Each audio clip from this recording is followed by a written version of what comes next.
Welcome back to channel. இன்னும் cinemas with me Sushmita. இன்னைக்கு நம்ம சேனல்ல ஒரு இன்ட்ரெஸ்டிங்கான மூவியோட அப்டேட்டோட தான் வந்திருக்கோம். அது என்ன மூவி தானே யோசிக்கிறீங்க? பிரதீப் ரங்கநாதனோட அடுத்த மூவி தான். இவரோட பர்த்டே வந்து இப்போ ரீசெண்டாக செலிப்ரேட் பண்ணிட்டு இருக்கோம் அப்படின்றதுனால நிறைய அப்டேட்ஸ் இவரோட அப்கமிங் ப்ராஜெக்ட்லேருந்து வருது.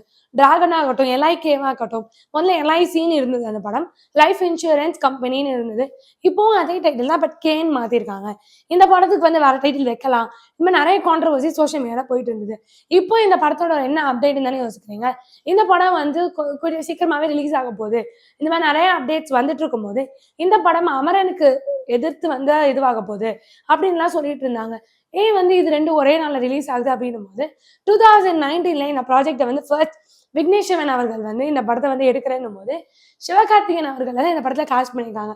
பட் சில பல காரணங்களால் சிவகார்த்திகேயன் அவர்கள் இந்த படத்துல இருந்து விலகிட்டாரு. அந்த இதுல வந்து ப்ரோமோல என்ன பண்ணியிருக்காங்கன்னா, சிவகார்த்திகேயன், அனிருத் அண்ட் லைகா ப்ரொடக்ஷன்ல சுபாஸ்கரன் தான் ப்ரொடியூஸ் பண்றாரு. இந்த மாதிரியான ஒரு அஃபிஷியல் அனௌன்ஸ்மெண்ட்க்கு அப்புறம் சிவகார்த்திகேயன் இந்த படத்தை பண்ணலன்னு சொல்லியிருக்காரு.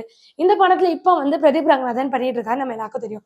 இந்த படத்துல இப்ப என்ன வந்திருக்கு அப்படின்னா, இந்த படத்தை எதிர்த்து சிவகார்த்திகேயன் ரிலீஸ் பண்ற அதே டேட்ல வரதுனால மேபி இது வேணும்னே பண்றாங்களா, இல்லைன்னா இது வேற எந்த டேட்ல வேணா ரிலீஸ் ஆகிக்கலாம், ஏன் எஸ்பெஷலி அமரன் ரிலீஸ் ஆகுற டேட்லேயே ஆகணும், இந்த மாதிரியான ஒரு சின்ன கான்ட்ரவர்சி வந்து சோஷியல் மீடியால போயிட்டு இருக்கு. ஆல்ரெடி அமரனோட ஜானர் நம்ம எல்லாருக்குமே தெரியும், இது ஒரு ஆக்ஷன் த்ரில்லர்னு சொல்லியிருந்தாங்க.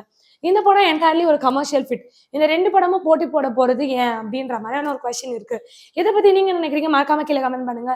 இந்த மாதிரி சூப்பரான சினிமா அப்டேட்ஸ்க்கு மறக்காம இன்னும் சினிமாஸை லைக் பண்ணுங்க, ஷேர் பண்ணுங்க, கமெண்ட் பண்ணுங்க, மறக்காம சப்ஸ்கிரைப் பண்ணிடுங்க.